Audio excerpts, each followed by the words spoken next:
diretamente dados por Jesus. Então, vale bastante a pena aqueles que puderem reler esse documento e refletirem um pouco sobre os ensinamentos que Jesus nos passa lá. É um documento, como eu disse, de bastante importância, principalmente para os crentes fervorosos de diferentes religiões. Então, ajuda a gente a esclarecer algumas dúvidas que normalmente são comuns aos fiéis de outras religiões. Muito bem.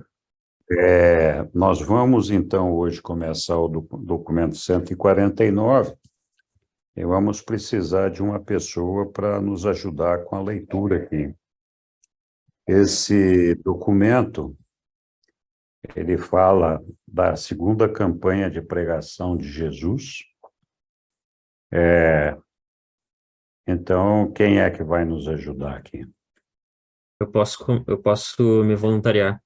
Vamos lá, Abraão, muito bom te ter por aqui, principalmente É, fazendo a leitura aqui. Vamos lá. vou precisar sair daqui a pouco. Tá bom. A segunda viagem de pregação pública pela Galileia começou no domingo, 13 de outubro do ano 28 depois de Cristo e continuou por quase 3 meses, terminando no dia 30 de dezembro.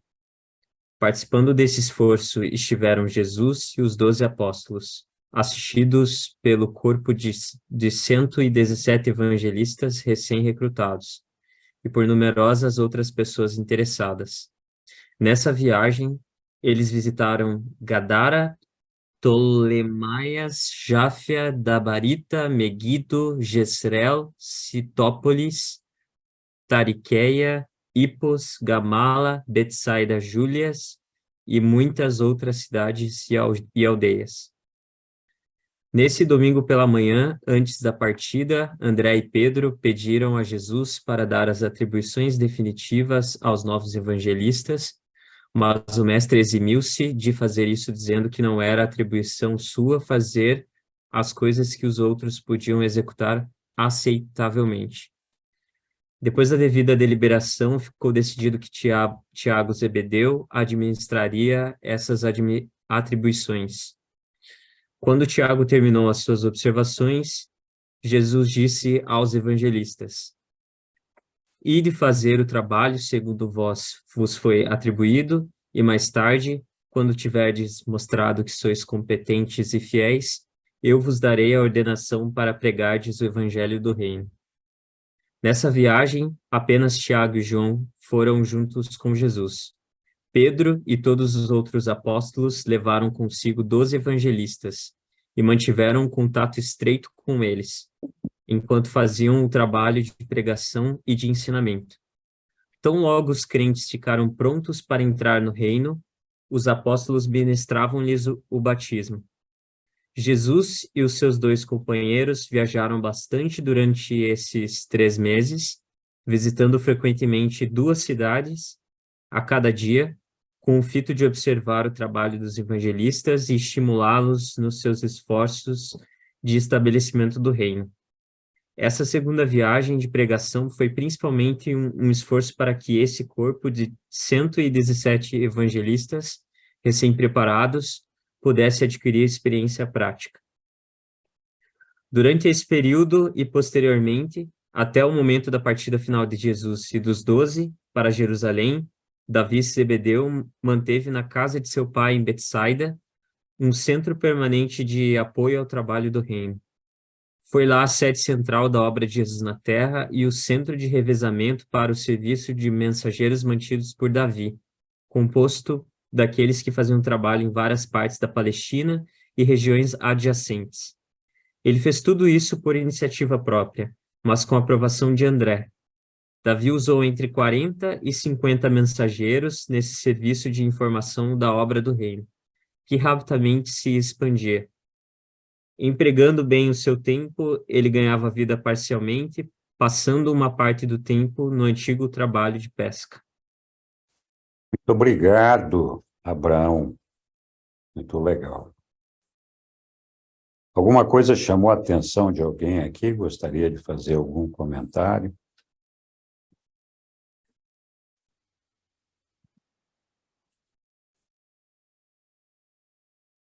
Para mim, o que parece ser esse trabalho, essa, essa segunda viagem, né? A segunda campanha de pregação, parece ser mais um período de treinamento desses evangelistas, né? E, então, bastante interessante de ver como Jesus espera que cada um desenvolva o seu próprio entendimento das coisas sem a necessidade de estar vendo diretamente da fonte. É claro, sempre existe um pano de fundo que não pode ser desviado. A atenção, o foco tem que ser mantido.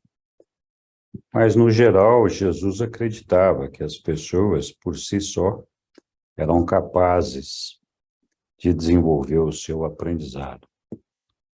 Uma outra parte que me chamou a atenção aqui foi o trabalho de Davi, né? Nós já tínhamos comentado outro dia esse trabalho fantástico que o Davi fez, Davi Zebedeu, irmão de João e de Tiago. Ele, naquela época, não tinha WhatsApp, internet, TikTok, todos esses negócios. Então, o Davi era o WhatsApp daquela época, né? Com aqueles 40, 50 mensageiros que ele tinha a serviço dele ali para levar as notícias de um lado para o outro, estar acompanhando em cada lugar aquilo que estava acontecendo para também manter os apóstolos e Jesus informado.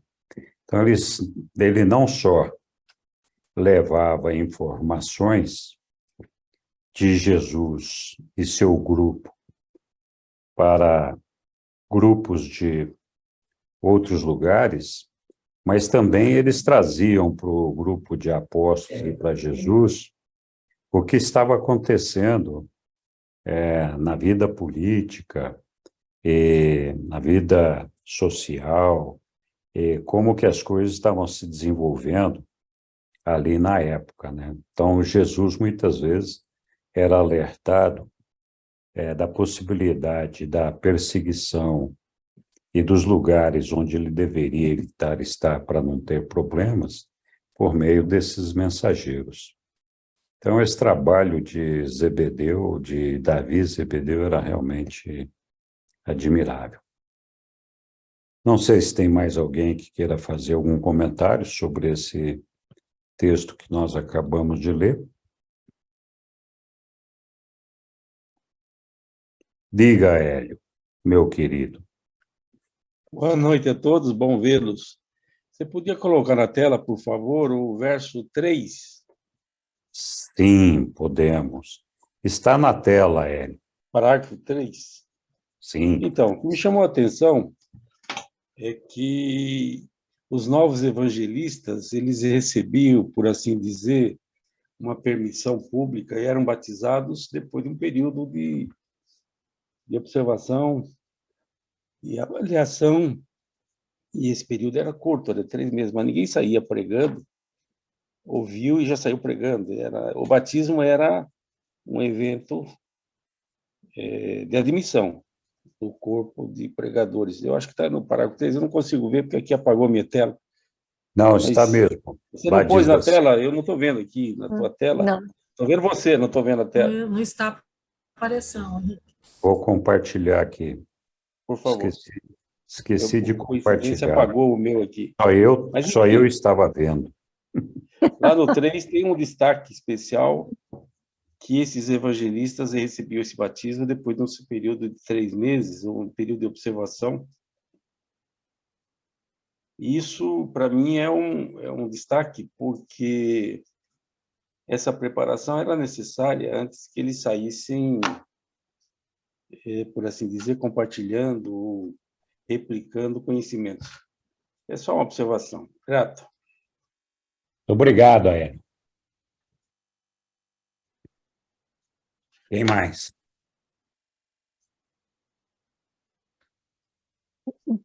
Nobody. Ok. Ótimo.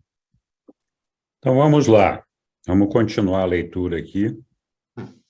Tenho certeza que um dos participantes vai aqui nos ajudar com isto.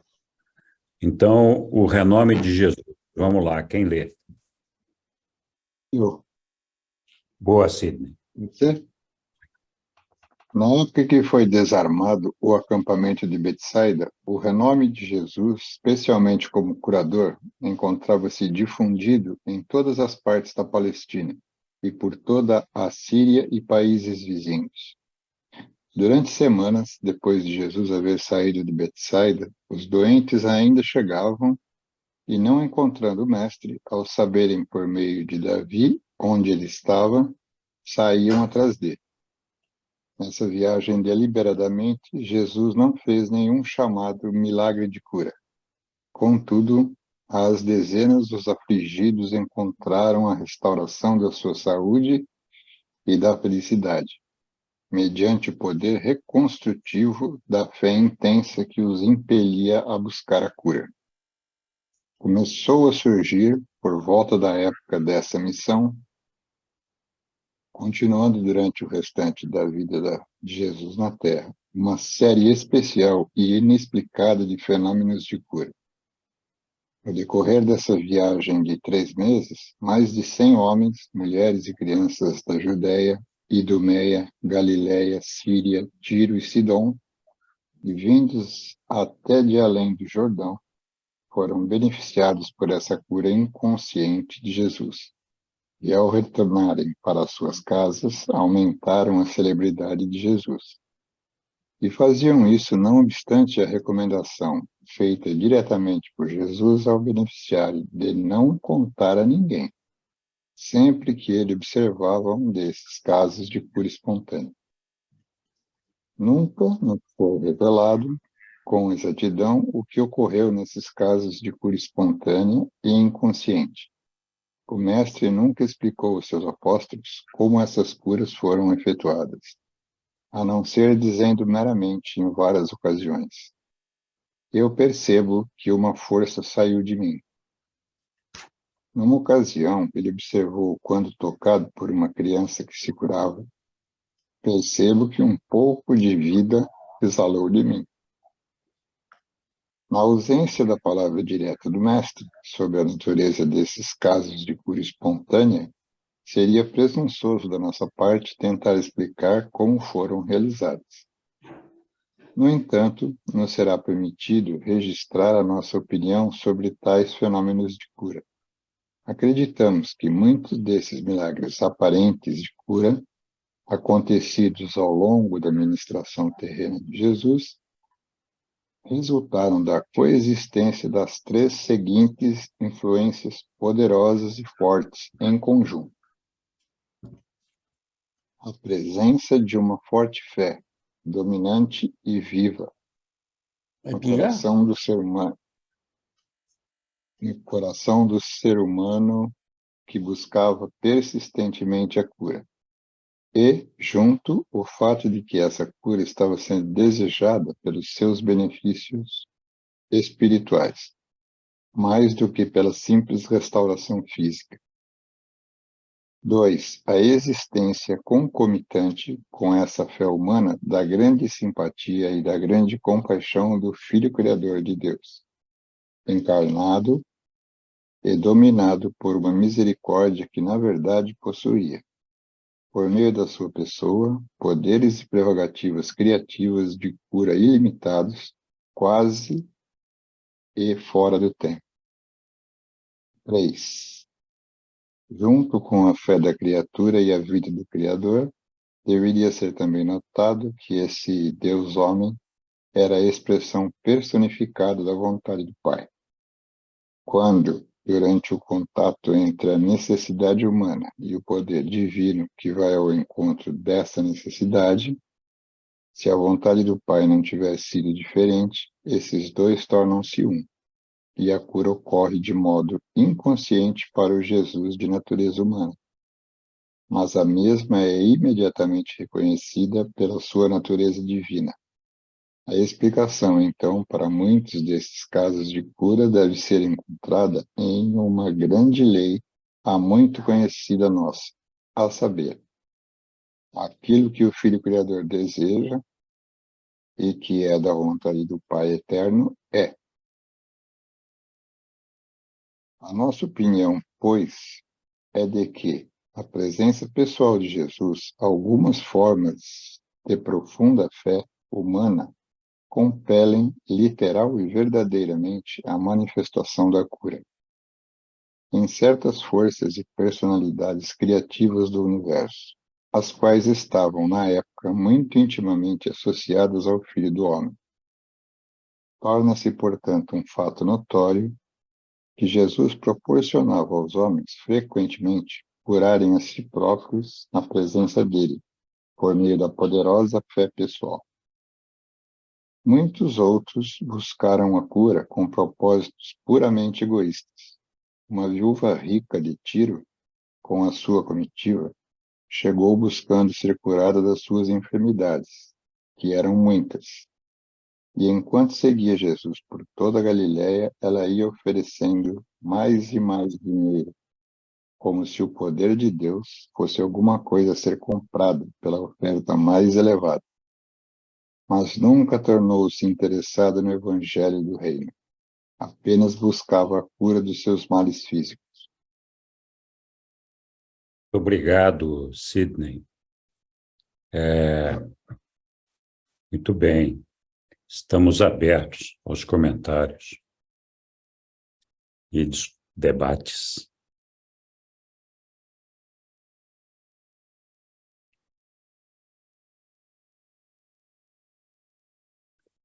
Bom, vocês todo mundo se lembra? Quando Jesus decidiu iniciar a vida pública dele, que foi logo depois do batismo, né? Ali por ocasião do batismo, quando Jesus, então, recobrou completamente a memória de quem ele era, e ali o ajustador do pensamento dele, que o habitava até então, saiu da mente dele e apareceu personalizado para ele, dizendo lá: este é meu filho, muito amado, em quem eu muito me comprazo. Então, a partir daquele momento, Jesus já não tinha mais o ajustador do pensamento na sua mente, porque ele havia completado o seu trabalho de desenvolver completamente a sua alma e estaria já pronto para a fusão se ele fosse um ser fusionável, que ele não era, porque ele já era uma personalidade espiritual, nosso Criador, Micael, então ele não poderia fusionar-se ali ao Pai. Então, naquele momento, Jesus se retirou e ficou afastado por 40 dias, andando ali nas montanhas, né? E durante esses 40 dias, uma coisa que foi um período que Jesus refletiu muito sobre como deveria ser o comportamento dele dali para frente, nessa vida terrena. Então, a gente precisa lembrar que a missão da sétima auto-outorga de Jesus, uma delas, talvez uma das mais importantes, que era ele mesmo, conseguir alcançar a plenitude do desenvolvimento humano, estava completada. Ou seja, por esse prisma, ele poderia abandonar a Terra e não precisaria continuar nem ter aquela vida pública que ele desenhou para si dali para frente. E essa vida pública, ele a manteve entre si, justamente para cumprir uma das missões que ele tinha trazido com ele, que era de revelar o Pai, Deus, aos homens, e fazer com que todos tivessem esse amor que ele sentia pelo Pai e desejassem entrar no reino de Deus. Então, durante esse período de reflexão de como ele, Deus, a partir de então, deveria se comportar nessa missão, eu vou reformular a frase aqui. Como ele, Deus, que sempre tinha sido, mas antes desse período, ele tinha adotado a vida comum de um homem na Terra, ele não se recordava completamente de quem ele era. Então, durante o período como homem na Terra, ele atuou como um homem na Terra. A partir desse momento, ele recobrou a consciência da personalidade dele, e então sabia que ele era Deus, Deus para todos os efeitos deste universo local. Então, durante esse período de reflexão, Jesus decidiu que ele não usaria os poderes dele, né, para promover a cura. A meta dele, que era justamente a de fazer com que os homens se apaixonassem pelo Pai como ele era apaixonado e conhecessem esse Deus de amor, esse Pai de amor, não incluía convencer as pessoas por meio de milagres. Então, ele tinha decidido que ele não faria uso desse poder para chamar sobre si a atenção das pessoas e fazer, então, com que essas pessoas acreditassem nele só porque ele fazia milagres. Até porque, nas diferentes oportunidades que isso aconteceu, embora chamasse a atenção do povo, o povo rapidamente esquecia os ensinamentos sobre o Pai no céu.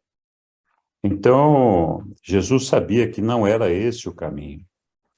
O problema, que eu não sei também se todos nós temos ciência, é que Jesus é um ser atemporal. Ele não tem controle sobre o tempo. Então, assim, diferentemente da ministra divina, Jesus não pode estar em todos os lugares ao mesmo tempo. A nossa ministra divina, ela está em todos os lugares ao mesmo tempo. Ou seja, a energia espiritual dela se espalha por todo o universo local de Nébadon e todos os fiéis podem sentir a presença do Espírito Santo, se assim desejarem. Ela está presente em todos os lugares do universo local. Com o Filho Criador, não é assim. Ele não consegue estar presente em todos os lugares, mas o tempo não existe para ele. E ele não consegue controlar. Então, assim, onde Jesus o Micael deseja estar, ele se faz presente imediatamente naquele instante. Então, por exemplo, ele pode ir até a Ilha do Paraíso, bater um papo com o Pai Universal, antes mesmo dele pensar que ele queria estar lá. Então, o tempo, ele não consegue controlar, ele supera o tempo sem controle nenhum. Então, cada vez que ele se compadecia, ele não tinha tempo de refletir e dizer, eu não quero que nada aconteça. Cada vez que ele se compadecia, as coisas aconteciam porque ele tinha se compadecido. E também, como explica aí o nosso revelador, porque as pessoas devotavam a ele, tinham uma fé profunda por ele. Então, a combinação dessas coisas, e mais a vontade do Pai, é que fazia com que essas curas acontecessem. Pelo menos, embora Jesus não tenha explicado como isso dava, essa hipótese levantada pelos reveladores aí nesse documento. A gente também tem que lembrar que Jesus, enquanto aqui na Terra, ele se dispôs o tempo todo a fazer a vontade do Pai dele e nunca impor a vontade dele, Jesus, em momento algum. Acima da vontade do Pai. Então, sempre exercendo a vontade do Pai, desde que nasceu até o momento em que ele foi embora. Eu não sei se essa missão, esse desejo, era uma coisa exclusiva para o nosso Micael, eu acho que não, mas foram 7 auto-outorgas, né? Em cada auto-outorga, esse Micael dedicava aquela auto-outorga a uma das pessoas da Trindade ou a combinação delas. Então, ao longo das 6 auto-outorgas anteriores a esta auto-outorga na carne aqui na Terra, Jesus dedicou aquela auto-outorga em um momento para o Filho, outro momento para o Espírito, outro para o Pai, Filho, Pai, Espírito, Pai, Filho, Espírito, e estava faltando aquela que seria, então, a auto-outorga dedicada a mostrar, a revelar o Pai para os seres daquele mundo onde ele estava se auto-outorgando. E foi isso que ele fez enquanto estando aqui na Terra. Então, era por isso que ele, o tempo todo, mantinha as suas ações sempre vinculadas à decisão do seu Pai Celestial. Ele sempre perguntava ao Pai se era da vontade dele que determinadas coisas acontecessem. Então, foi isso daí. Essa combinação da fé do indivíduo, a presença poderosa de Jesus, de um Jesus compadecido, e a vontade do Pai, segundo os nossos reveladores, é que teria propiciado as condições para que muitas dessas curas acontecessem, de certa forma, até de uma forma involuntária, à vontade de Jesus, porque ele não queria usar esses elementos de cura no trabalho dele. Mas, claro, como a gente está vendo, os milagres aconteciam. Então, raras vezes, Jesus deliberadamente provocou um milagre. Tem aí 3 situações em que isso aconteceu, nós não vamos discutir elas agora, mas a maioria desses milagres, na maior parte das vezes, aconteciam à revelia de Jesus. E, claro, ele ficou famoso por isso. Mas não todos, muita gente que o seguia por conta desses milagres, para conseguir um benefício, para conseguir uma cura também, ou algum benefício. Nem sempre isso se dava dessa forma. Mas depois de obtido o benefício, muita gente se afastava de Jesus e até esquecia que tinha conhecido Jesus, né? Quando houve a ceia, onde Jesus repartiu o peixe e o pão, aquela refeição lá da multiplicação do pão e do peixe, havia ali 5.000 pessoas, aproximadamente. E depois desse evento, essas 5.000 pessoas queriam fazer dele um rei aqui na carne, no tal. Claro que ele não concordou com isso. E quando ele discordou disso, todo mundo foi embora. Não ficou quase ninguém ali com ele, tá? Então, mostra que, mesmo com a multiplicação dos pães e dos peixes para saciar a fome das pessoas que ali estavam, as pessoas esqueceram rapidinho qual era o propósito real da presença do nosso Micael, Jesus, entre nós. Então, é isso aí. Bom, me alonguei bastante aqui, mas acho que era importante dar uma ideia do que aconteceu no passado aí. Diga lá, Hélio. Henrique foi bem feliz em colocar os ensinamentos desse tópico, é um tópico com 9 parágrafos. Eu me inscrevi apenas para destacar o último deles, o 1.9, o nono parágrafo. Tá bom. Podia pôr na tela? Estou compartilhando, né? É o 1.9, né? Está aqui. Então, a primeira frase me chamou a atenção porque fala: muitos outros buscaram a cura com propósito puramente egoísta. O que me chamou a atenção? Que é alguém que precisa de cura para si próprio, não vejo nenhum egoísmo nisso, é apenas uma vontade de voltar a ter saúde. Então, não sei exatamente o que ele está querendo dizer aqui.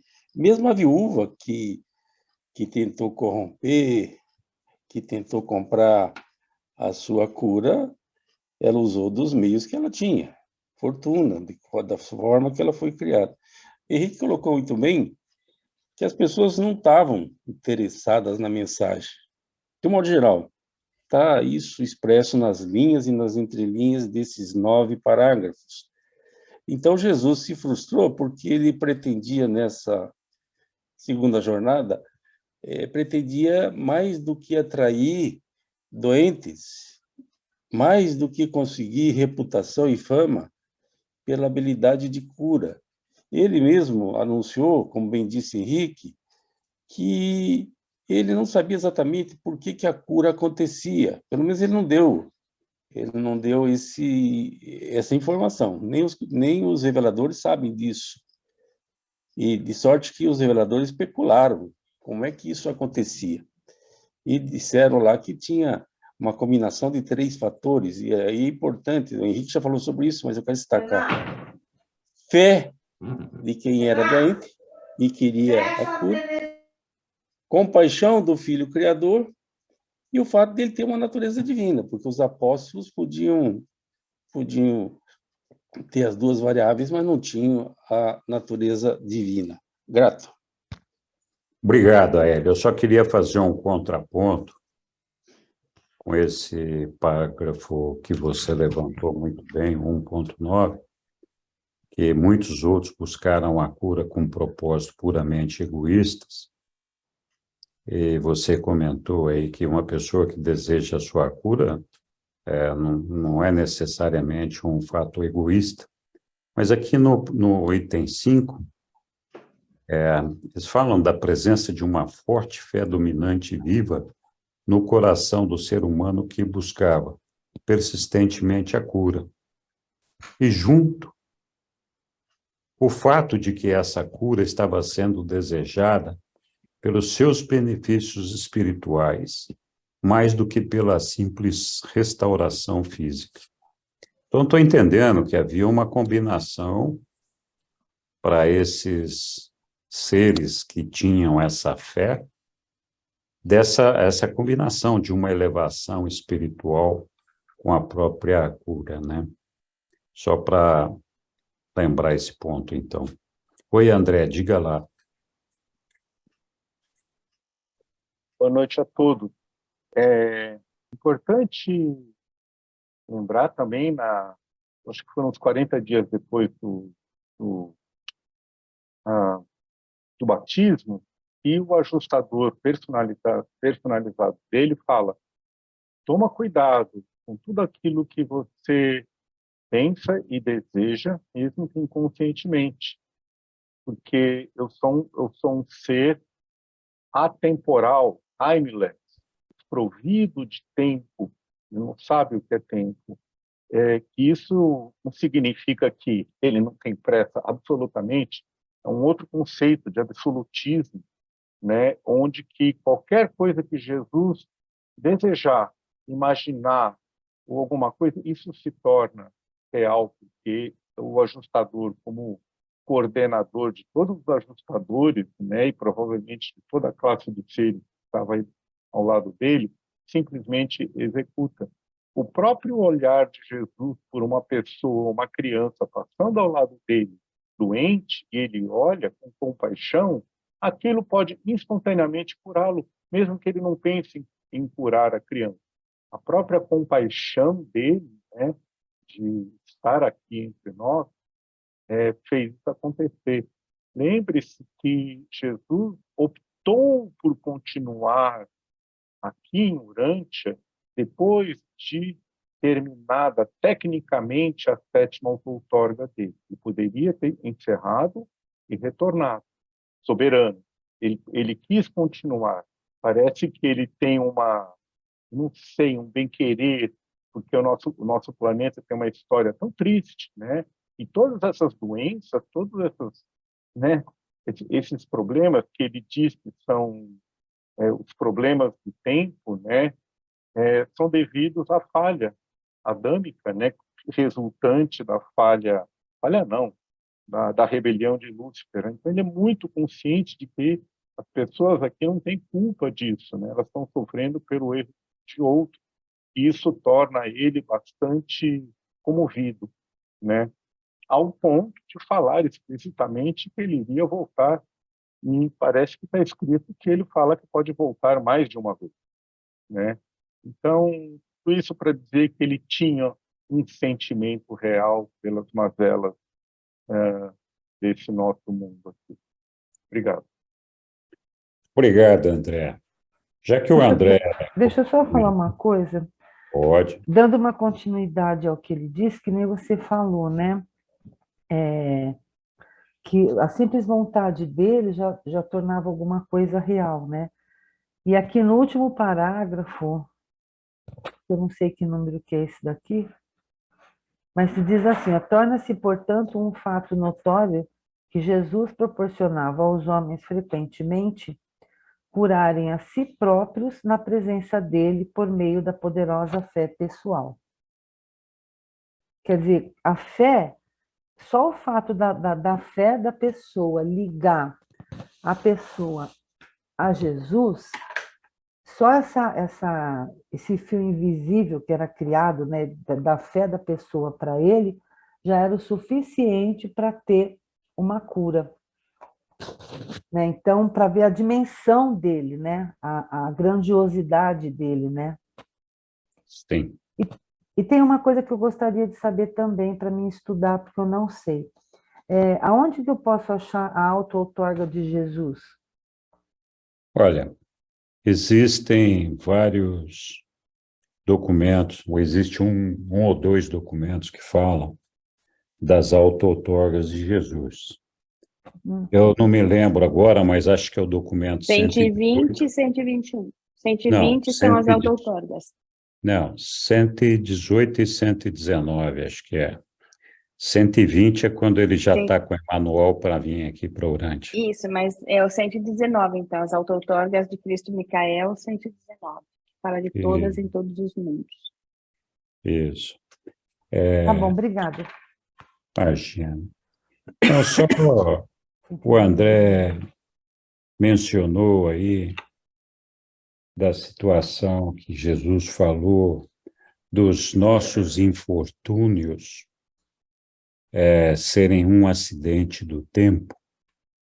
E quando fala isso, Jesus frequentemente se refere ao desvio de conduta que também provocou um desvio temporal no nosso desenvolvimento humano, que seria normal, e esse desvio foi provocado pela rebelião de Lúcifer, que foi a quem Caligastia se juntou rapidamente, e mais tarde pela falha adâmica, que também, de certa forma, foi uma consequência dessa rebelião.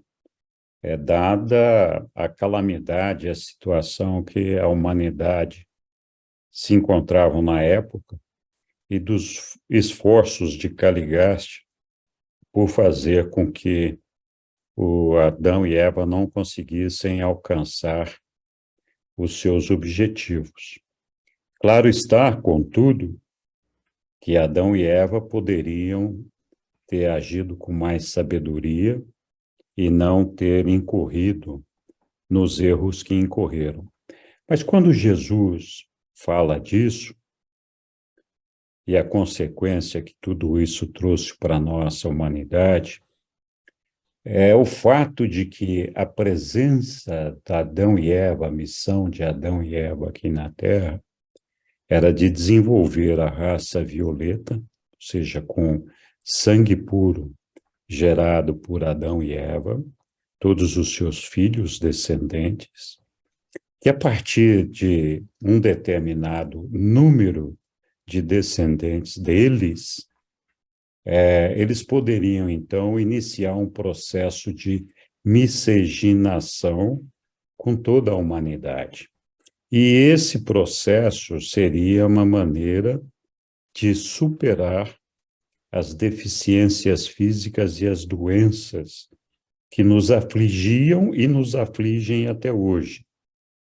A razão pela qual essas doenças acontecem é que nós temos origem numa criação que não é uma exclusividade nossa, mas é a origem da maioria dos planetas habitados, tem uma origem com seres orgânicos que vão se desenvolvendo, micróbios e esse negócio tudo.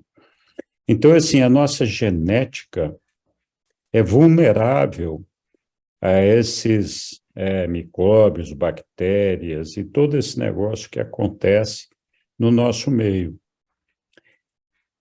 O sangue de Adão e Eva, misturado com o nosso, teria o poder, como se fosse uma vacina, de inserir em nós um elemento químico no nosso organismo. Nosso organismo é um organismo eletromagnético, químico.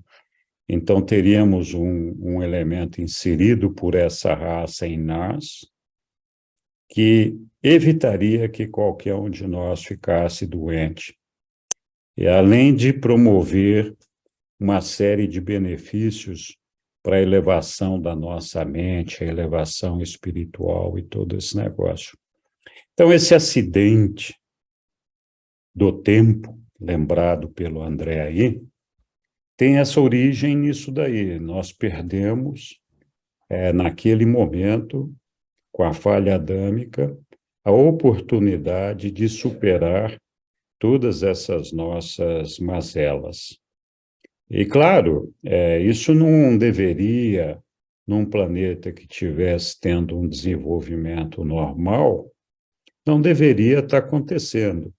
E como o André colocou, Jesus sabia que nós não tínhamos culpa, ou nós não temos culpa, desse evento da rebelião. Nós não somos culpados disso. Assim como não somos culpados da falha adâmica. Então, a solução passaria, por exemplo, para Jesus fazer um milagre e mudar a nossa genética? Não, essa é uma consequência natural do nosso desenvolvimento tortuoso, desenvolvimento. Está entrando um cidadão chamado Lodovico aí, que eu vou autorizar, mas não sei se alguém conhece. Fiquem de olho. Então, eu acho que essa situação não pode ser sanada dessa forma.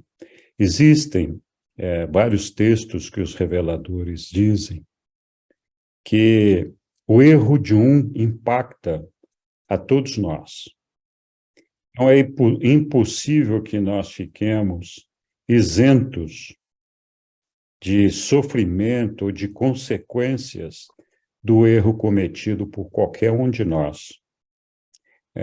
Então, assim, a gente pode achar que, se acontecer qualquer problema lá de um cidadão, não sei, na China, de que maneira isso vai repercutir em mim aqui? Sim, repercute. E todos nós acabamos sofrendo de uma forma ou outra a consequência de todos esses erros.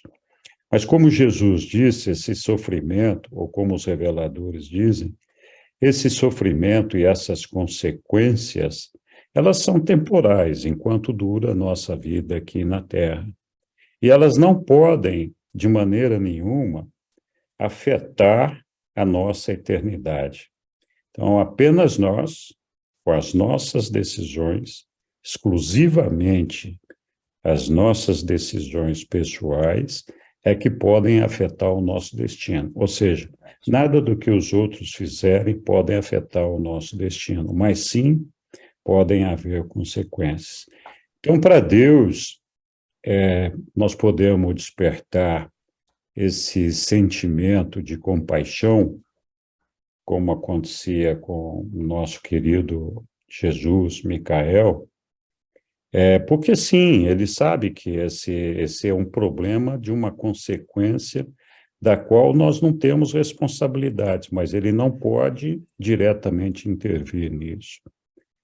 Então, por essa razão, era para ele fácil se compadecer da situação de cada um de nós ali. Muito bem, feito esse esclarecimento, Sidney, desculpe, eu puxei muito aqui o negócio, falei muito, mas diga lá, Sidney. Não, é rapidinho. Eu só consegui enxergar aqui a fé. Como disse aqui o revelador, uma profunda fé humana. Não é qualquer fé.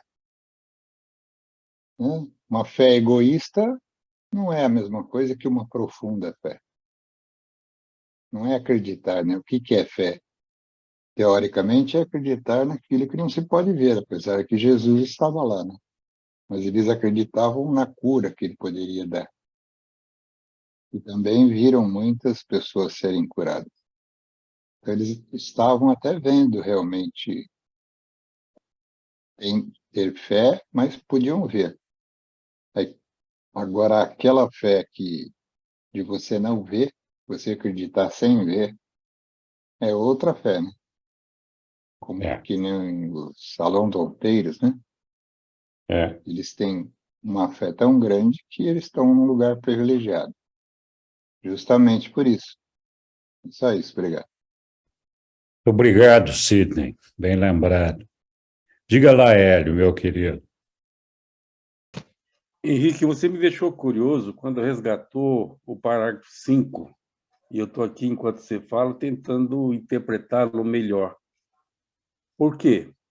Porque me parece que tanto a pessoa egoísta, que está no 1.9, quanto os demais, tinham fé na capacidade de Jesus curar. A fé é relacionada a isso.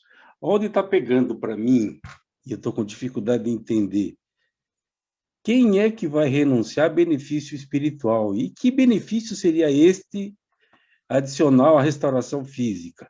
Então, um grupo recebeu a cura e restauração física. Que benefício ele ganhou como bônus? Versus aquela mulher que buscava também a cura, tinha fé também que Jesus era o caminho para obtê-la.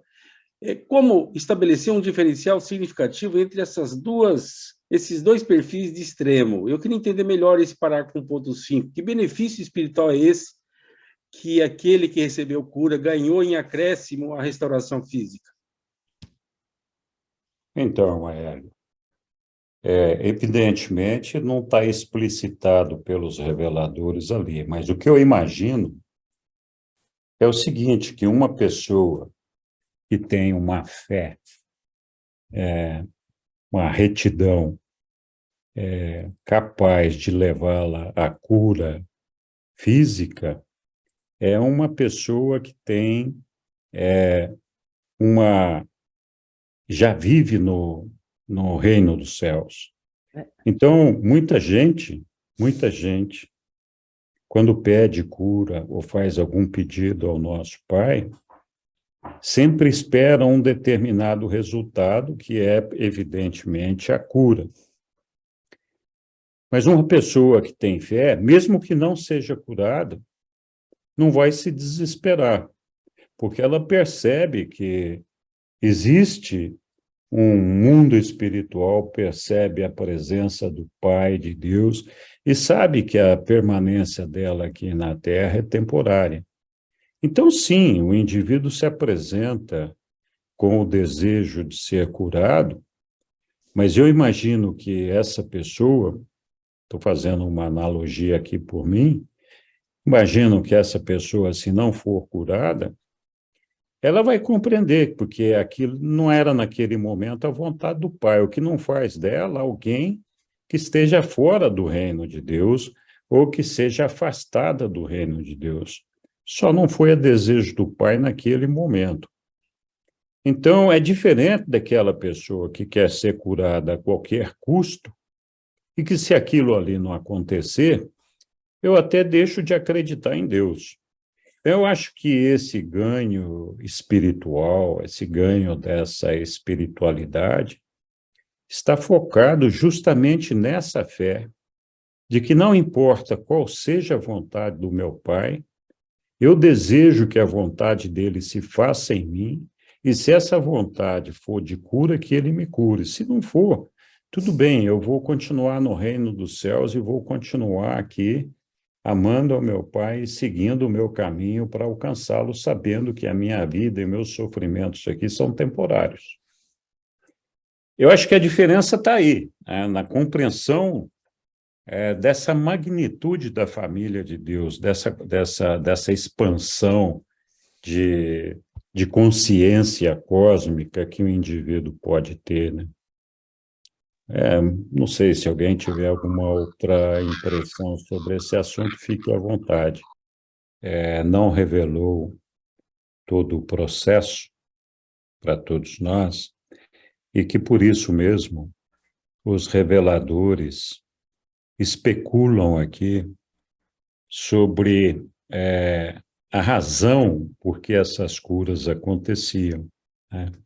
E eles dizem aqui que essas curas, esses acontecidos ao longo da ministração terrena de Jesus, resultaram da coexistência das três seguintes influências poderosas e fortes em conjunto. Ou seja, só uma delas, na opinião dos reveladores, não seria suficiente para promover a cura.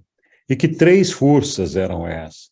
Então, a presença de uma forte fé, por parte de quem queria ser curado, a existência concomitante com essa fé da grande simpatia e grande compaixão do Filho Criador, ou seja, ele era dominado por uma misericórdia infinita que não se continha, né?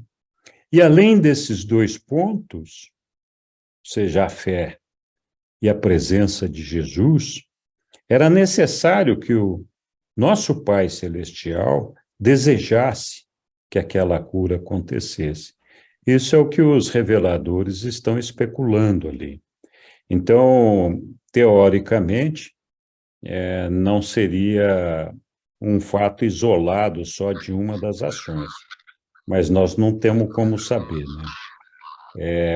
Os próprios reveladores estão especulando ali, a gente não sabe. Oi, Lúcia. Oi, eu estava aqui pensando, no nosso momento atual, a gente não está com a fonte, vamos dizer assim, Jesus, tá?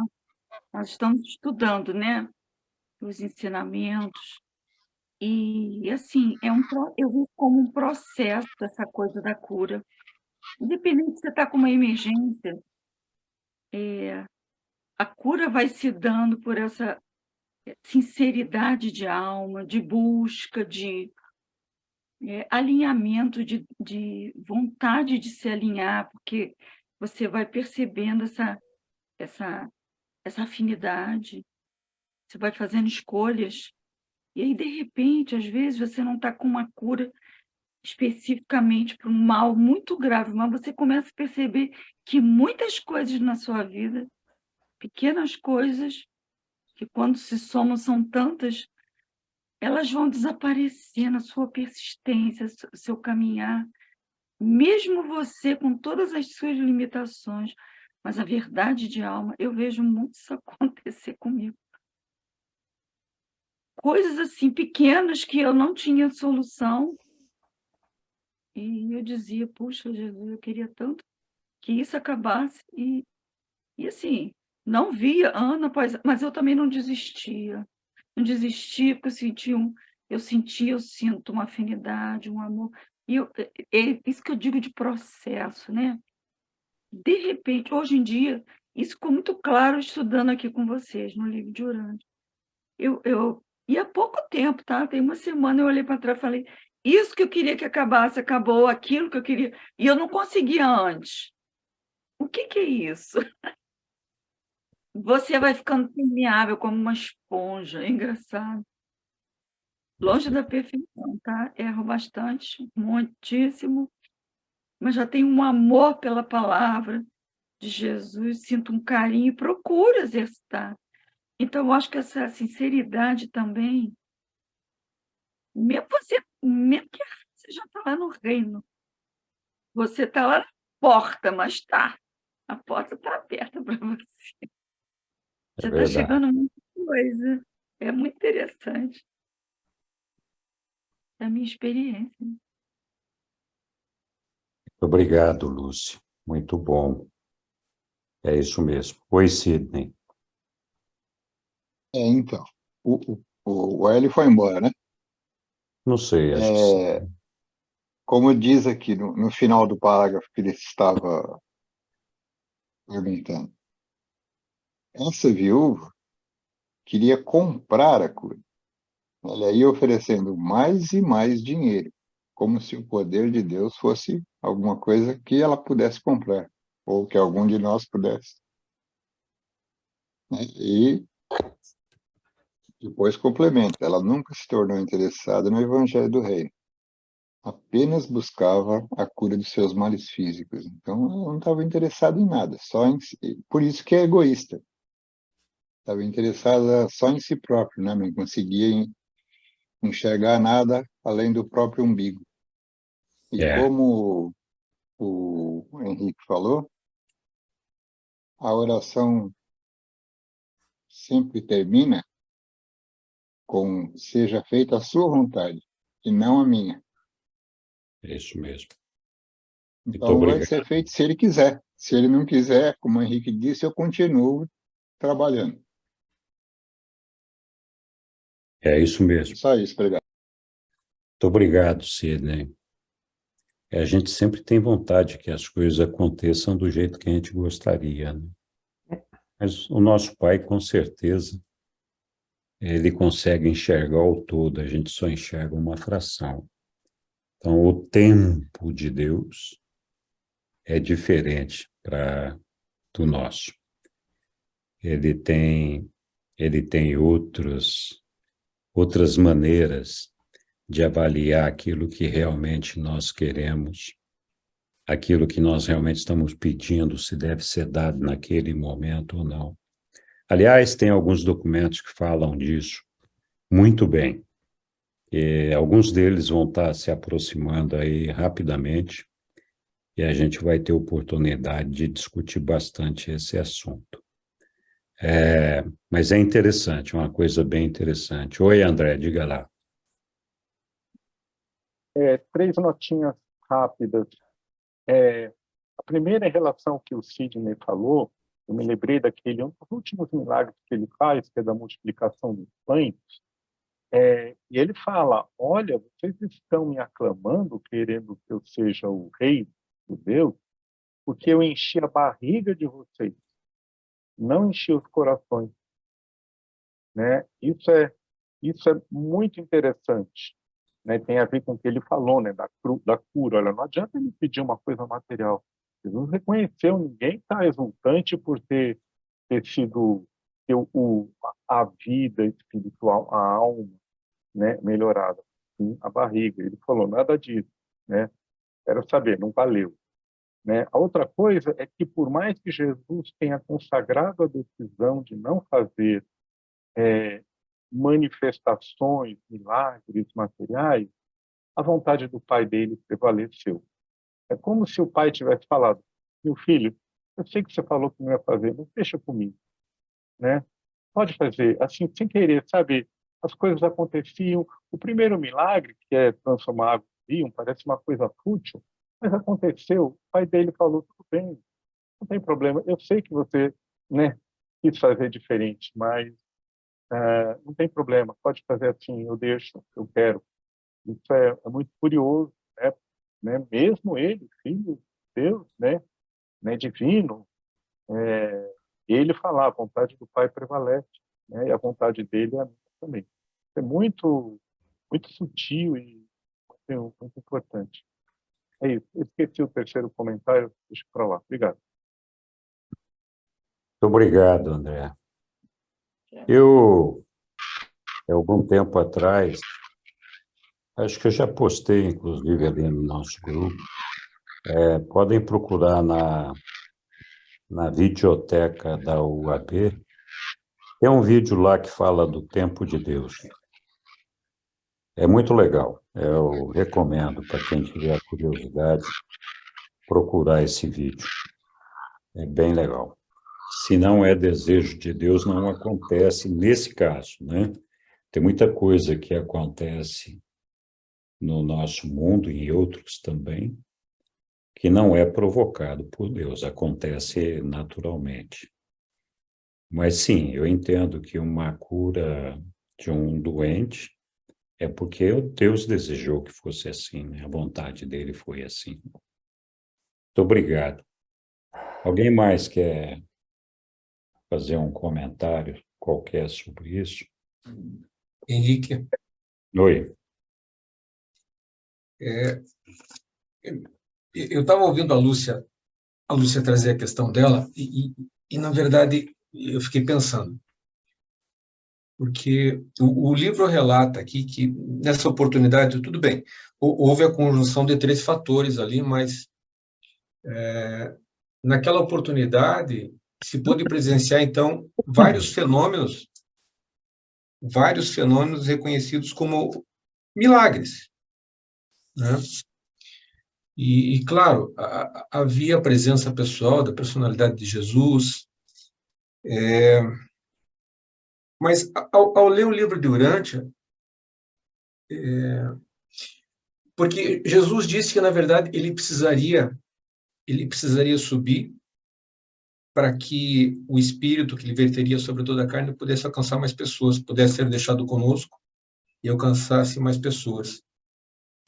E eu acredito, na verdade, que esse abraço, essa acolhida, essa resposta que nós temos do Espírito da Verdade, que foi vertido sobre toda a carne, ele seja a própria resposta de Jesus, né? É o próprio abraço de Jesus. É o próprio abraço do Pai e irmão ali que está conosco, nos orienta, e à medida que nós busquemos por ele, porque ele na verdade, ele só vem estar conosco, né? Mediante pedido nosso. Mas o livro de Urântia, assim, eu tenho a impressão que, a partir da leitura dele, que ele sustenta que vários desses fenômenos que a gente acredita como sendo milagres, na verdade não são. São manifestações da mente, são ilusões, são qualquer outra coisa menos milagre, não são milagres.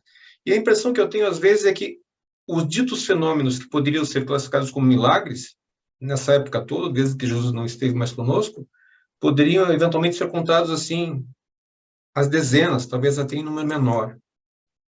E acreditando eu que essa energia que Jesus deixou conosco, o Espírito da Verdade, tenha quase que as mesmas prerrogativas do nosso Criador. É claro, não é uma manifestação própria da personalidade, é uma energia. Okay? Mas, à medida que nós tivéssemos naquela oportunidade esses 3 fenômenos aqui, né? Nós tivéssemos, então, um Deus encarnado e dominado por uma misericórdia que, na verdade, possuía poderes e prerrogativas.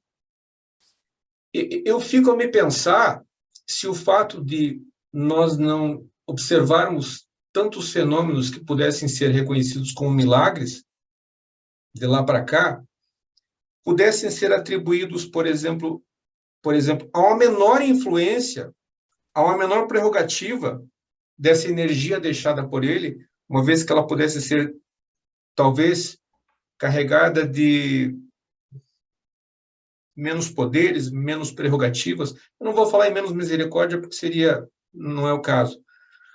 Ou se, na verdade, esses pedidos todos que nós fazemos para que haja esse tipo de intervenção, para que haja milagres, para que o milagre venha, se esses pedidos que nós fazemos esses pedidos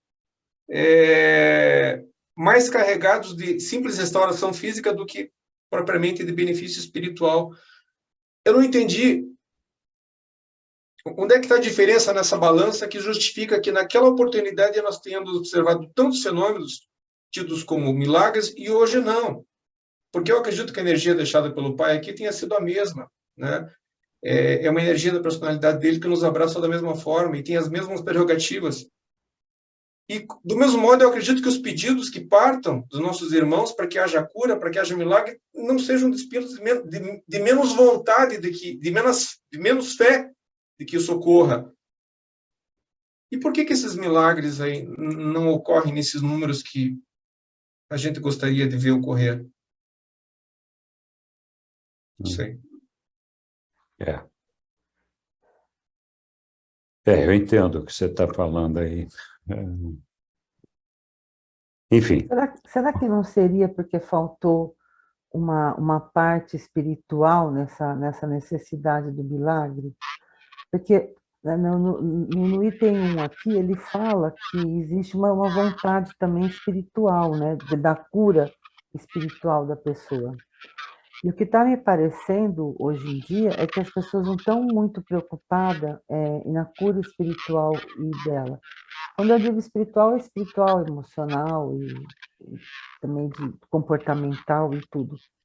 Mas parece que ultimamente as pessoas só estão preocupadas com curas assim.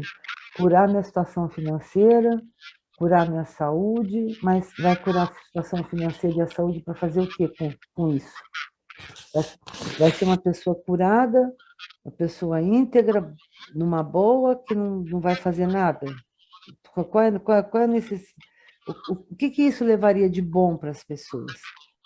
Né? Porque quando Jesus foi embora, eu entendo assim, que ele fez os apóstolos, né? Eu acho que ele deixou para os apóstolos levar ele para as pessoas, para a gente imitar ele, pelo menos fazer o bem para os outros. E tem muita gente procurando a cura de si, mas é uma cura egoísta. Eu quero me curar porque eu quero ficar bem. Não está muito preocupado com o espírito, com o sentimento dele. Só quer curar o corpo. E eu acho que seria alguma coisa nesse sentido, assim. Por isso que algumas pessoas conseguem uma cura, porque, vamos dizer assim, tem um objetivo mais nobre, e aí já está julgando, mas não tem outra palavra para expressar. Tem objetivos de vida mais nobre, e tem pessoas que não têm objetivo de vida nenhum. Tá aí, que nem uma folha no vento. Eu entendi isso. Ok, Silvana, muito obrigado. Olá, Franklin. Boa noite. Essa questão de milagres, eu entendo os milagres de uma maneira um tanto diferente, porque eu sou um estudioso também do curso em milagres. E o curso em milagres me chamou a atenção muito para esta questão de todos os dias nós vemos milagres e nós não compreendemos os milagres. A vezes compreendemos o sofrimento e nós não compreendemos o milagre. A veces é um processo que a veces é perturbador, por exemplo, o que se chama expiação. Expiação não é uma coisa maléfica, não é uma coisa danosa, não é um castigo de Deus, é uma oportunidade que a gente tem para curar, se curar ou curar o outro. Então, a expiação seria o perdão. Então, o que acontecia com Jesus aconteceria a qualquer momento, porque nós podemos aqui, principalmente os os que estão muito comprometidos com este ensinamento fabuloso que é o livro Durante, estamos comprometidos, não? E outras fontes também de estudo, de autoconhecimento, esse compromisso nos permite, já de uma vez por todas, saber que a cura tem que ser mútua. A compaixão é mútua, o amor, temos que despertar esta situação amorosa e de perdão, que não é tão difícil como parece. Não? Se a gente compreende bem esta questão da fé, e esta questão do amor, e esta questão do espírito da verdade, que aqui falou o Milton, e eu entendi mais ou menos o que ele quer expressar, o espírito da verdade está aí, é só nós fazermos um planejamento evangelizador. Vamos evangelizar todo mundo, evangelizar nossa família, evangelizar nossos amigos, nossos companheiros. Vamos a programar, vamos fazer estratégias para poder fazer o que os discípulos e os apóstolos de Jesus faziam. Não? E eles também curavam. Assim como Jesus, dessa maneira, não? Através da expiação e essa cura mediante a evangelização. Então, por que não a gente procurar uma estratégia evangelizadora que nos permita um contato mais íntimo e de compartilhar com nossos grupos mesmo, os mais próximos. Então, fazer não precisamos uma igreja especial. Podemos fazer evangelização de cura em nossa casa, com nossos amigos, com nossas reuniões, né? Para conversar sobre Jesus. A própria conversa sobre Jesus já seria curativa, sem dúvida nenhuma, porque aí nós temos uma referência, não? Do que seria realmente o amor e o que seria realmente a fé. Então, a gente cura, às vezes as pessoas curam porque estão próximos de um familiar, de amigos queridos, e nem precisam rezar. É simplesmente a boa vontade, não? De querer a cura do outro. E essa boa vontade já é um milagre. Quando o outro compreende por que está doente também. Não? Às vezes dá para compreender. Não precisamente esses processos mentais, não? De grandes conflitos que a gente tem, não? Que provocam as doenças. Porque as doenças geralmente estão na mente. É em nossa mente que está a doença. E aí se torna importante o Espírito Santo, que é a mente quando está na influência da ministra divina. E isso nós não percebemos. Não? Às vezes, sem não saber, estamos alinhados com o Espírito Santo, principalmente quando estamos com problemas de doença, de conflitos vários, e a gente procura se alinhar com o Espírito Santo, e às vezes evoca Jesus também, ou não precisa. O que vale é a cura do amor, a cura da evangelização. Está na hora de evangelizar todo mundo que tem condições. Vamos evangelizar o povo todo, sem medo, sem vergonha, porque a gente tem vergonha de evangelizar. Ou às vezes porque a gente lembra dos testemunhos de Jeová que vão de porta em porta para evangelizar. Agora podemos evangelizar de outra maneira, muito mais adequada à nossa mentalidade atual. É isso só. Muito obrigado. André, diga lá, meu querido. Só para uma frase aqui muito, muito legal aqui no 120, eles falando assim, os reveladores, a gente que é cidadão do universo local, existem poucos milagres, mas o aparecimento de Jesus foi um milagre, e ele finaliza. Jesus de Nazaré foi uma pessoa milagrosa. Então, este é o verdadeiro milagre, essencialmente, né? E a gente toma milagre como alguma coisa feita numa situação de emergência para curar alguém. É interessante a visão dele. Jesus de Nazaré unificado com o divino é o milagre. É importante a gente ter em mente isso, né? E curiosamente, eu lembrei, essas 100 curas que aconteceram nessa viagem de pregação, embora esteja escrito aí, não são relacionadas com o milagre. É curioso isso. É porque foi feito inconscientemente, não é milagre, né? Então a gente tem que tomar cuidado e rever o nosso conceito de milagre, né? Então, se Jesus não quis, não é milagre, mesmo que tenha curado a pessoa, né? É muito nebuloso, se torna nebuloso. E, por outro lado, certeiro, quando ele fala milagroso, foi Jesus, né? Eu acho muito revelador. Obrigado. Obrigado, André. Muito bem, pessoal. Rendeu o pano. Tivemos aí a oportunidade de falar bastante sobre os milagres de Jesus. Vamos continuar, então, aqui nossa leitura. Terminamos, então, esse item primeiro, né? E agora nós deveríamos, então, tratar aqui da atitude do povo. Quem vai nos ajudar aqui com essa leitura deste item? Eu posso ler se você quiser. Por favor, Ângela. Muito obrigado. Deixa eu só fechar a porta, um minutinho. Fecha. 2. A atitude do povo. Jesus compreendia a mente dos homens. Ele sabia o que estava no coração do homem, e caso seus ensinamentos tivessem sido mantidos como ele os apresentou, tendo como único comentário a interpretação inspirada oferecida pela sua vida terrena, todas as nações e religiões do mundo teriam mais do que depressa abraçado o evangelho do reino. Os esforços bem intencionados dos primeiros seguidores de Jesus de estabelecer os seus ensinamentos de modo a torná-los mais aceitáveis para certas nações, raças e religiões, apenas resultou em tornar tais ensinamentos menos aceitáveis para todas as outras nações, raças e religiões. No esforço para fazer com que os ensinamentos de Jesus fossem notados mais favoravelmente por certos grupos da sua época, o apóstolo Paulo escreveu muitas cartas de instrução e de admoestação.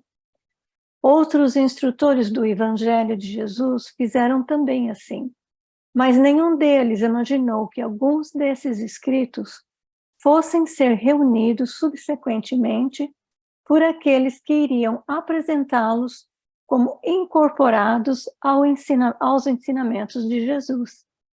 E assim, ao mesmo tempo em que o chamado cristianismo contém mais do Evangelho do Mestre do que qualquer outra religião, ele também contém muita coisa que Jesus não ensinou.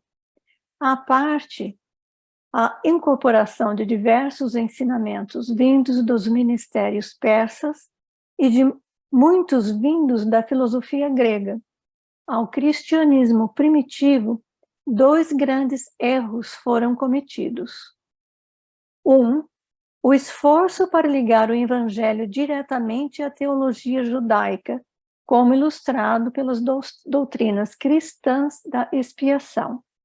O ensinamento de que Jesus foi o Filho cujo sacrifício satisfaria a justiça severa do Pai e apaziguaria a ira divina. Esses ensinamentos originaram-se em um esforço louvável de tornar o Evangelho do Reino mais aceitável aos judeus descrentes. Embora esses esforços tenham falhado em conquistar os judeus, eles não fracassaram em confundir e alienar muitas almas honestas das gerações futuras. 2. O segundo grande engano dos primeiros seguidores do Mestre, e que todas as gerações posteriores persistiram em perpetuar, foi organizar os ensinamentos cristãos tão completamente sobre a pessoa de Jesus. Essa ênfase exagerada da personalidade de Jesus na teologia do cristianismo colaborou para obscurecer os seus ensinamentos, e tudo isso tornou-se cada vez mais difícil para os judeus. Os maometanos, os hindus e outros religiosos orientais assentarem os ensinamentos de Jesus. Não é da nossa intenção diminuir o lugar da pessoa de Jesus em uma religião que poderia levar o seu nome, mas não gostaríamos de possibilitar que essa consideração eclipsasse a sua vida inspirada, nem que suplantasse a sua mensagem salvadora, a paternidade de Deus e a fraternidade entre os homens. Os instrutores da religião de Jesus deveriam tentar uma aproximação de outras religiões, mas por meio de um reconhecimento das verdades comuns, muitas das quais vieram direta ou indiretamente da mensagem de Jesus, e abstendo-se de colocar tanta ênfase nas diferenças. Naquela época, em especial, conquanto o renome de Jesus repousasse principalmente na sua celebridade como curador, isso não quer dizer que devesse continuar assim. Com o passar do tempo, mais e mais ele era procurado para prestar uma ajuda espiritual.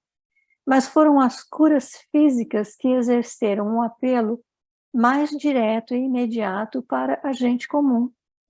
Jesus ia sendo cada vez mais procurado pelas vítimas da escravização moral e problemas mentais.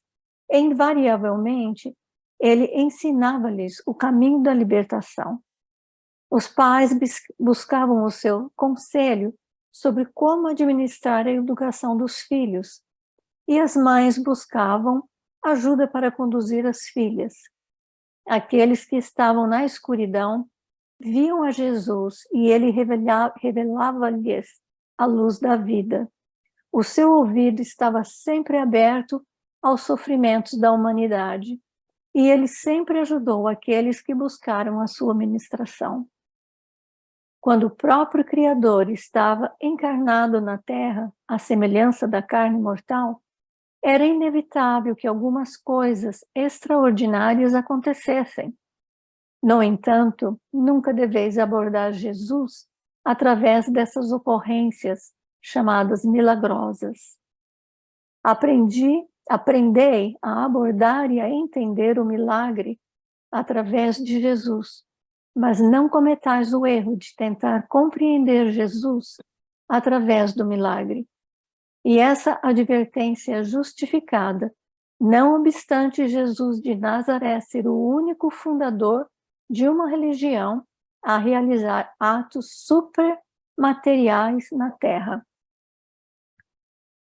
O mais surpreendente e mais revolucionário aspecto da missão de Micael na Terra foi a sua atitude para com as mulheres. Numa época e geração em que um homem não devia cumprimentar em local público nem mesmo a sua própria esposa, Jesus ousou levar mulheres como instrutoras do Evangelho na sua terceira viagem de ensinamentos na Galileia, e teve a coragem consumada de fazer isso, a despeito do ensinamento dos rabinos que dizia: melhor que as palavras da lei sejam queimadas do que entregues a mulheres. Numa geração apenas, Jesus retirou as mulheres do esquecimento desrespeitoso e liberou-as da lida escravizadora dos tempos. E uma coisa vergonhosa na religião, a qual presumiu levar o nome de Jesus, é que ela faltou a coragem moral para seguir esse nobre exemplo, posteriormente, nas suas atitudes para com a mulher. Como Jesus misturava-se ao povo, todos o achavam inteiramente livre das superstições daquela época. Ele era livre de preconceitos religiosos e jamais demonstrava intolerância. Nada havia no seu coração que se pudesse assemelhar ao antagonismo social. Conquanto ele se pusesse de acordo com o que era bom na religião de seus pais, ele não hesitou em desconsiderar as tradições criadas pelos homens da superstição da servidão. Ele ousou ensinar que as catástrofes da natureza, os acidentes do tempo e outros acontecimentos calamitosos Não são visitações do julgamento divino, nem misteriosas dispensações da providência. Ele denunciou a devoção escravizadora e cerimoniais sem significado e denunciou a falácia do culto materialista. Proclamou arrojadamente a liberdade espiritual do homem e ousou ensinar que os mortais da carne são factual e verdadeiramente filhos do Deus vivo. Jesus transcendeu a todos os ensinamentos dos seus antepassados quando corajosamente substituiu a exigência de lavar as mãos, concebendo como marca da verdadeira religião a limpeza do coração. Ele colocou a realidade no lugar da tradição e varreu todas as pretensões de vaidade e hipocrisia. E ainda, esse destemido homem de Deus não deu abertura para a crítica destrutiva, nem manifestou desconsideração para com os usos religiosos, sociais, econômicos e políticos da sua época. Não foi um militante revolucionário, foi um evolucionista progressivo. Jesus só se lançava à destruição daquilo que já é quando, simultaneamente, oferecia a seus semelhantes a coisa superior de deve ser. Jesus conseguia a obediência dos seus seguidores sem exigi-la. Apenas 3 dos homens que receberam o seu chamamento pessoal recusaram aceitar o convite para o discipulado. Ele exercia uma força de atração especial sobre os homens, sem ser ditatorial. Merecia essa confiança, e nenhum homem jamais se ressentiu de receber um comando seu. Assumia a autoridade absoluta sobre os seus discípulos, sem que ninguém jamais opusesse objeção a isso. Permitia que os seus seguidores os chamassem de mestre.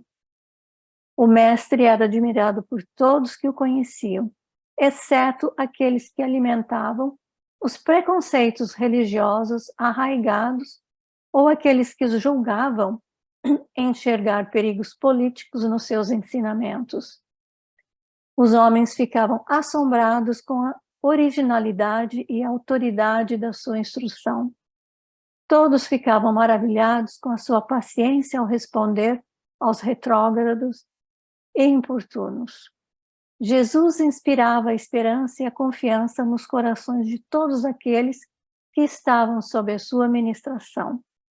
Apenas aqueles que não o conheciam temiam-no, e era odiado apenas por aqueles que o encaravam como campeão, o possuidor da verdade que chegaria a derrotar o mal e o erro, os quais eles tinham escolhido manter nos seus corações a qualquer custo. Jesus exerceu uma influência forte e especialmente fascinante, tanto sobre os amigos como sobre os adversários. Multidões seguiram-no durante semanas apenas para ouvir as suas palavras plenas de graça e contemplar a sua vida simples. Homens e mulheres devotados amavam Jesus com um afeto quase supra-humano. E quanto mais o conheciam, tanto mais o amavam. E tudo isso é ainda pura verdade, ainda hoje e em todas as idades futuras. Quanto mais o homem conhece esse Deus homem, mais o amará e quererá segui-lo. Obrigada. Muito obrigado. Obrigado mesmo.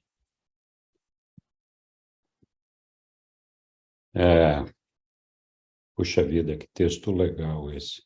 Alguém quer comentar?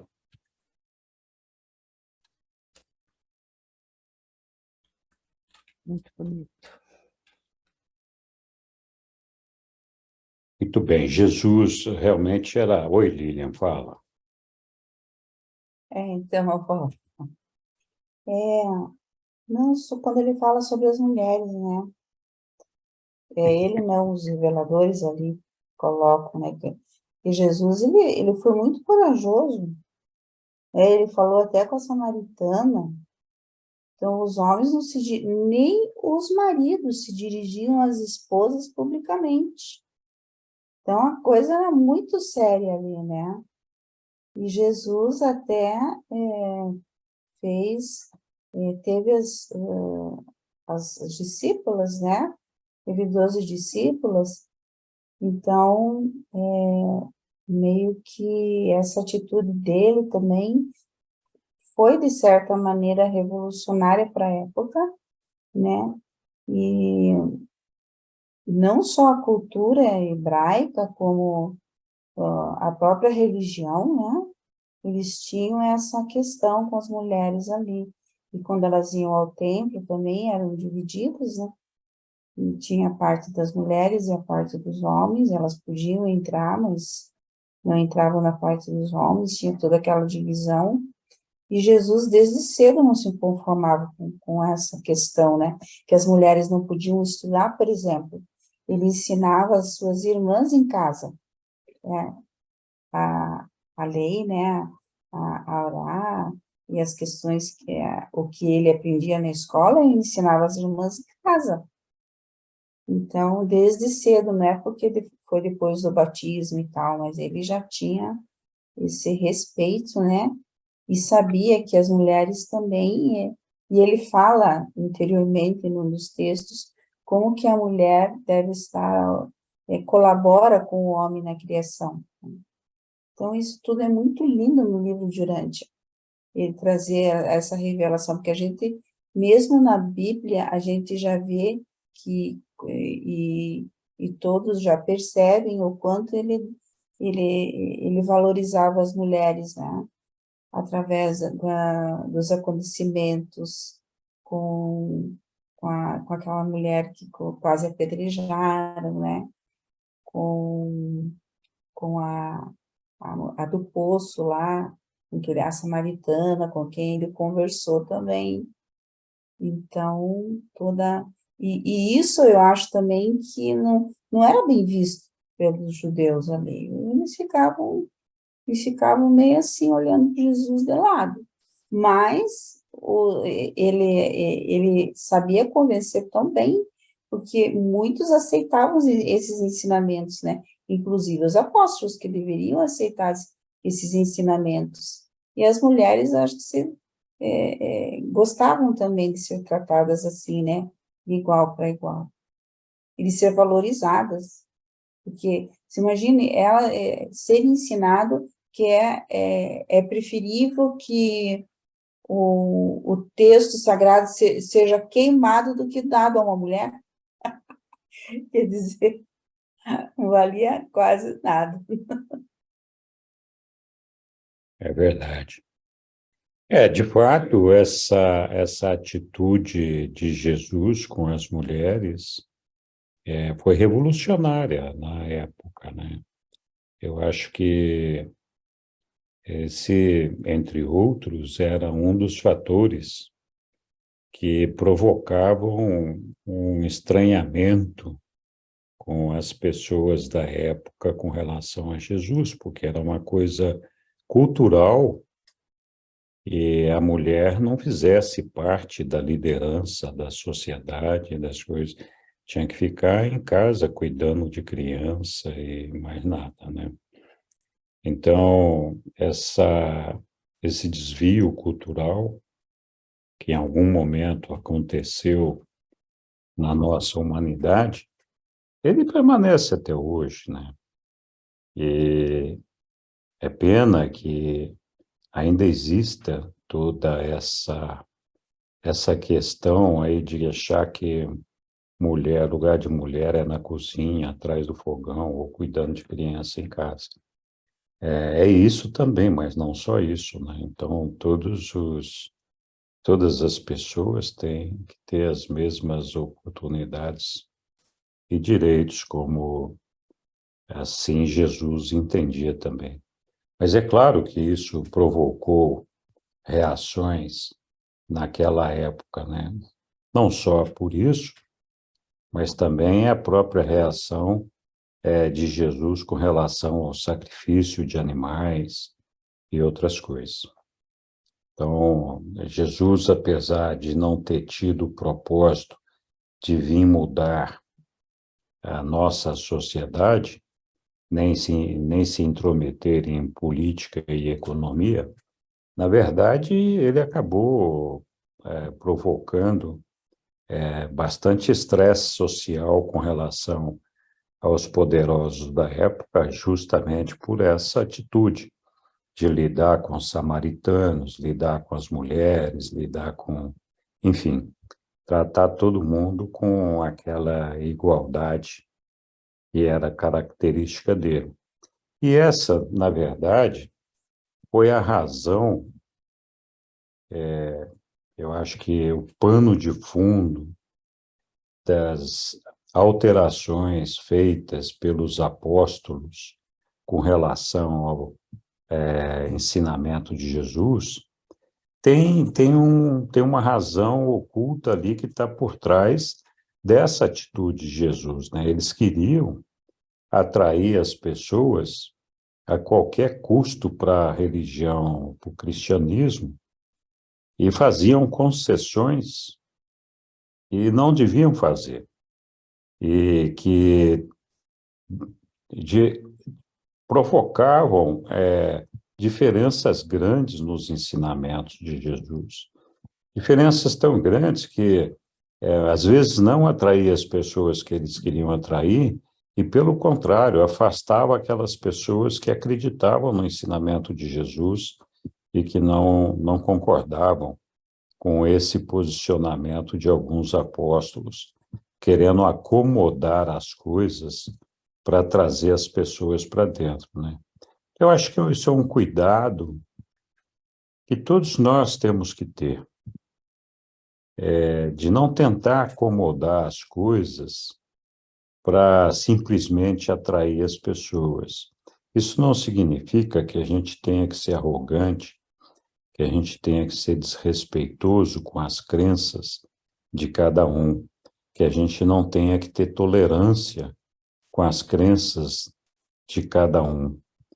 Nós temos sim que ser tolerantes, ser amorosos, ser pacientes, mas nós não podemos acomodar a verdade que está colocada pelos reveladores só para agradar as pessoas e tentar atrair as pessoas para as revelações. Então, isso é um equívoco, nós temos que cuidar com relação a isso. Algumas vezes a gente vê isso, né? Então, é um negócio perigoso.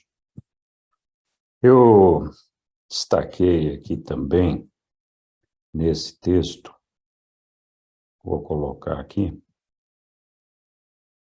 é justamente isso, né?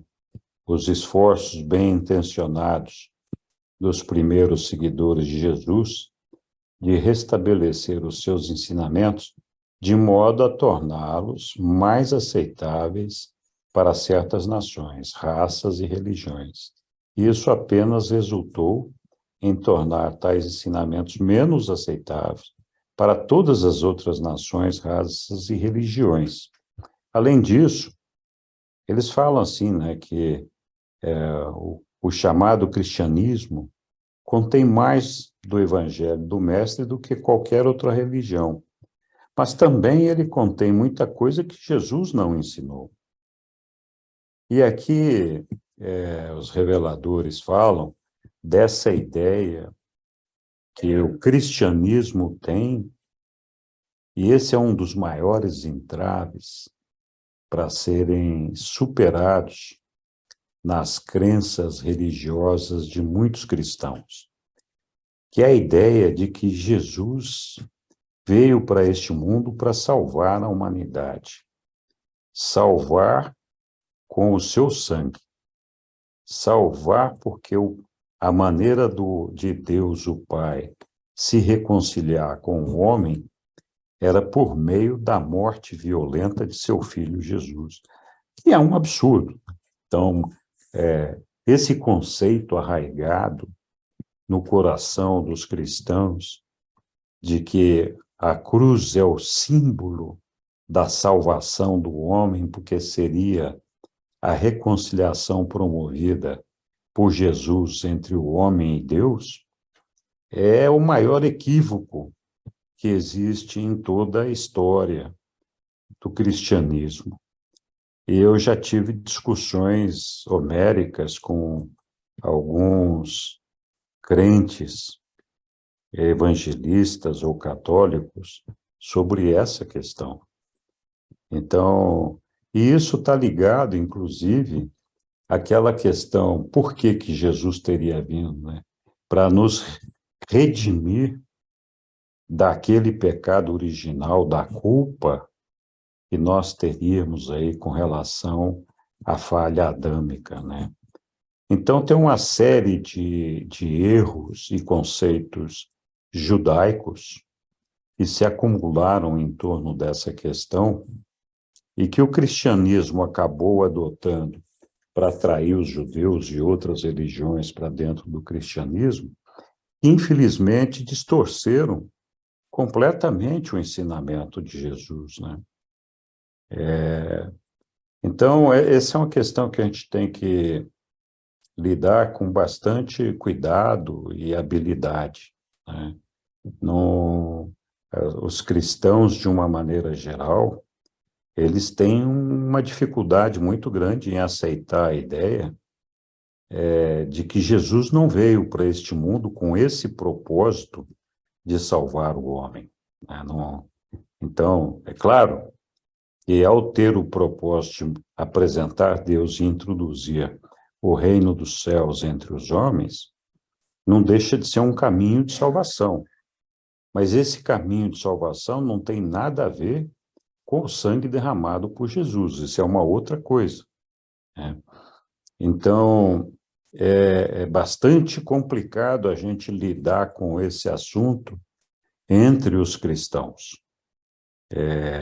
Eles, de uma maneira geral, têm uma reação bastante negativa com relação a essa ideia de que não foi esse o propósito da vinda de Jesus para nós, né? Muito bem.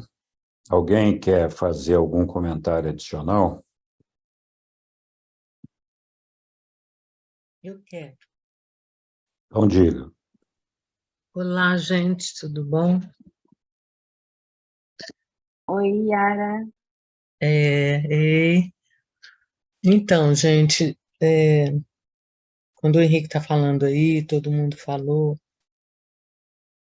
fica para mim assim que Jesus, ele nos apresenta o Pai. Ele nos apresenta o Pai e o caminho para o reino, né? O reino do Pai.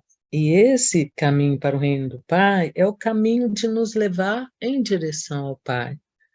E muitas coisas acontecem aqui enquanto nós estamos aqui, dentro da nossa evolução. É milagre para mim cada vez que nós percebemos uma mentalidade limitante que nos convida a expandir e a gente não expande, né? Então, quando a gente tem a oportunidade de dissolver a visão que nos fixa num único ponto, a gente expande a visão, a gente modifica, a gente tem uma visão mais ampliada do todo, né? Porque quando Jesus morreu, ele disse que ia para ficar junto ao Pai, né? E ele foi. Ninguém encontrou ele ali dentro, de onde ele foi colocado, né? E isso nos convida a refletir que o que era para que nós pudéssemos conhecer e refletir, e isso é uma reflexão para a vida toda, se cumpriu. Nós é que precisamos evoluir para ir modificando e compreendendo que cada compreensão que a gente tem, que dissolve um erro que a gente pensa que é de um jeito e, na verdade, é de outro, né? A gente está conseguindo um milagre na vida. Cada adoecimento da gente, que a gente consegue, durante o processo de cura, descobrir que nós temos possibilidades de aceitar desafios que vão nos levar a descobertas, de que é possível nos aproximarmos do que a gente realmente quer. Acreditar que o que a gente quer realmente é possível. O que a gente quer? Curar dor, sofrimento, né? Curar adoecimentos. Se a gente consegue tudo isso nesse nível de existência, isso aí nós vamos vendo que não é bem assim. Mas a gente vai conseguir outras vidas para a gente continuar evoluindo, que vai nos conduzindo ao reino de Deus, nos aproximando cada vez mais dele. Jesus nos disse: estou sentado à direita de Deus Pai, né? Então, essa condução é que a gente precisa acreditar, esse encontro como um convite possível de estabelecermos um reconhecimento do Pai dentro de nós, que não é visível, mas que pode ser sentido, e a partir daí estabelecermos uma relação de compartilhamento, e a partir dela a gente vai descobrindo milagres, né? A gente vai dissolvendo muitos erros, a gente vai dissolvendo muitas crenças limitantes. Então, para mim vai ficando assim, que tudo isso que a gente está falando é verdade, faz sentido. E para mim vai ficando assim, que tem algo além disso. Tem algo que não nos assegura uma concretude material, mas nos assegura uma compreensão e uma evolução que vai nos elevando a uma não separatividade da união com o Pai. Porque ela, eu acredito que Jesus queira ter nos dito, que é inabalável, mas a gente tem que caminhar para caramba, né, gente? Eu acho que a gente tem que caminhar para caramba, porque muitas vezes a gente mais se confunde do que qualquer outra coisa. Mas por quê? Porque não é concreto. As respostas, elas não estão na materialidade das coisas, passam por elas. Mas o que a gente vai levando, nós perdemos há pouco tempo aqui da nossa convivência a amiga Angélica. E a Angélica, ela compartilhava comigo, né? Ela teve um adoecimento que generalizou, que foi irreversível, e ela comunicou. O último contato dela com os amigos foi: olha, a situação é irreversível, eu vou partir. Então, quando ela tinha essa compreensão, com tudo que isso pudesse estar representando dentro dela, ela sabia que ela ia partir. Ou seja, que não ia findar aqui, que além daqui tem outras coisas que a gente não sabe dizer como são, porque a gente ainda não chegou lá. As revelações nos falam que sim, que tem outras vidas, que a evolução continua, né? Mas assim, a experienciação que a gente tanto busca para a gente acreditar não é o fim, é um processo que traz descobertas, que nos coloca à frente do mistério, né? E isso para mim é milagre.